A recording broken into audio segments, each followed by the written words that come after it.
How many legendary characters do you know who were doomed to suffer for eternity? King Sisyphus, the Flying Dutchman, and countless small spirits and ghosts immediately come to mind. And here is one such person, punished for eternity, Ahasuerus, better known as the Eternal Jew.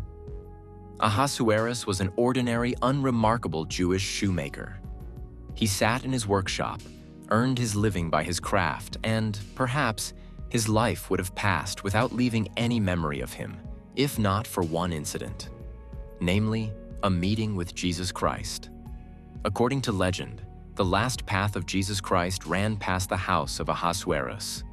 Let me remind you that Jesus carried a heavy wooden cross on himself all the way to Golgotha, and of course, it was not easy. There are two versions of what happened when the Savior passed by the shoemaker's house. According to the first, Ahasuerus hit Christ. There was no response of aggression. Instead, Christ simply told him, "Wait for me." And Ahasuerus had to wait. Wait until the second coming, literally. Since then, he is doomed to wander the earth forever and wait for the return of Jesus Christ. One day in 1267, an Italian astrologer named Guido Banatti met Ahasuerus.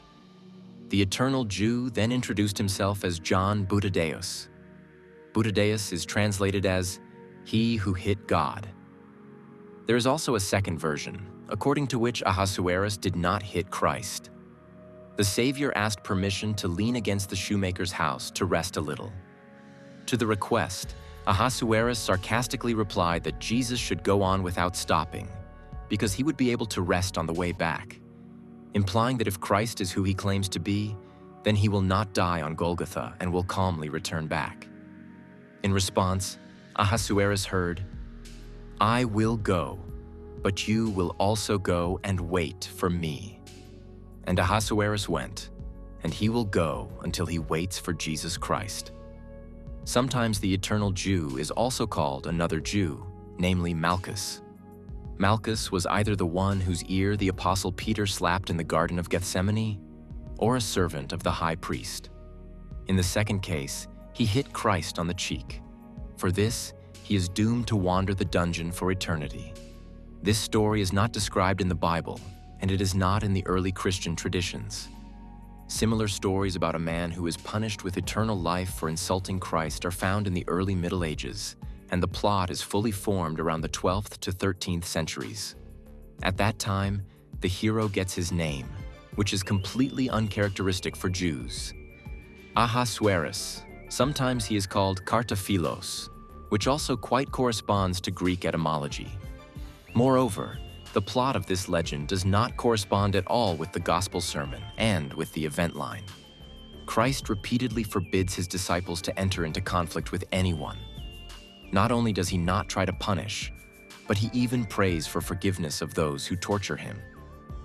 Well, the Bible also tells that Christ, going to execution, could no longer carry his cross, and Simon of Cyrene helped him. There is not a single word about any Ahasuerus on the pages of the canonical and even apocryphal Gospels. The mixture of biblical stories with the real life of European Jews gave birth to the legend of Ahasuerus in the 13th century. This literary character really walked into the future, in particular on the pages of literature. Over the centuries, his character changed.